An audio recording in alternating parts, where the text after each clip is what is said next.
আমাদের সাথে আওয়ামী লীগের কেন পার্থক্য, আমাদের সাথে জামাতের কি পার্থক্য?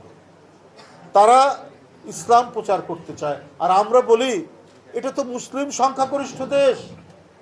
এখানে 1000 বছর আগে, 800 বছর আগে, 900 বছর আগে আমাদের সুফি সাধকরা এখানে ইসলাম প্রচার করেছেন।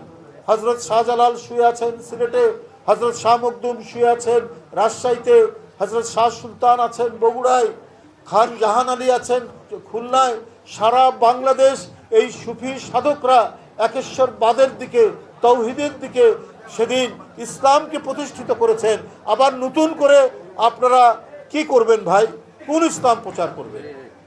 মানুষ যে ইসলাম আমাদের সুফি সাধকরা অনেক সংগ্রাম করে, অনেক মানব সেবা করে তারা প্রতিষ্ঠিত করেছেন, সেই ইসলামের উপরেই তো বাংলাদেশ দাঁড়িয়ে আছে। আপনারা আবার কোন ইসলাম প্রতিষ্ঠা করতে চান? আপনারা ইসলাম প্রতিষ্ঠা করবেন না মওদুদি তন্ত্র প্রতিষ্ঠা করবেন? এইটাও কিন্তু মানুষ ভাবছে, এবং এটা নিয়েও মানুষের কথা বলার আছে।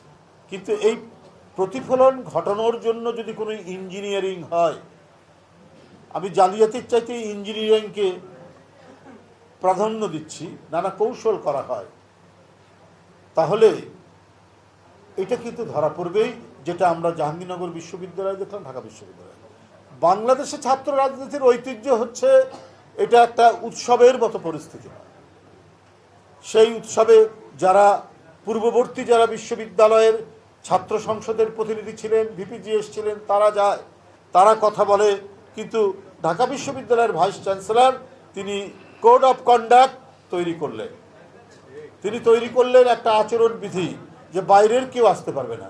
ভাই, বিশ্ববিদ্যালয়টা কি বিচ্ছিন্ন কোনো দেশ নাকি? ভ্যাটিকান সিটি তো নয়, দেশের মধ্যে দেশ তো নয়। সারা বাংলাদেশের জীবনের যে প্রবাহ, সমাজের যে আকাঙ্ক্ষা, সেটা প্রতিফলিত হয় বিশ্ববিদ্যালয়। যারা বিশ্ববিদ্যালয়ের সাবেক ছাত্র, প্রাক্তন ছাত্র, তাদেরও বিশ্ববিদ্যালয়ের সাথে একটা মিথস্ক্রিয়া থাকে, একটা ইন্টারাকশন থাকে। এই কারণে ইউনিভার্সিটি অ্যালুমনাই আছে, ডিপার্টমেন্ট ওয়াইজ আছে, সব বিষয়ে। কারণ একটা বিশ্ববিদ্যালয়ের সাথে একটা সম্পর্ক রাখা, কারণ যে প্রতিষ্ঠানে 4-5 বছর একটি ছাত্র পড়ে, তার মধ্যে একটা আবেগ তৈরি হয়।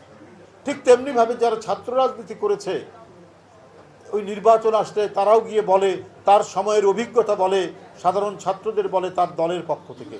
কিন্তু এই বিশ্ববিদ্যালয়ের ভাইস চ্যান্সেলর একটা উদ্দেশ্য সাধনের জন্য সরকারের কিছু মানুষের সাথে যোগসূত্র হয়ে তিনি হাত পা বেঁধে একটা একচেটিয়া নির্বাচন করার প্রচেষ্টা তিনি করেছেন, যাতে একচেটিয়া একটা ফলাফল তৈরি করা যায়।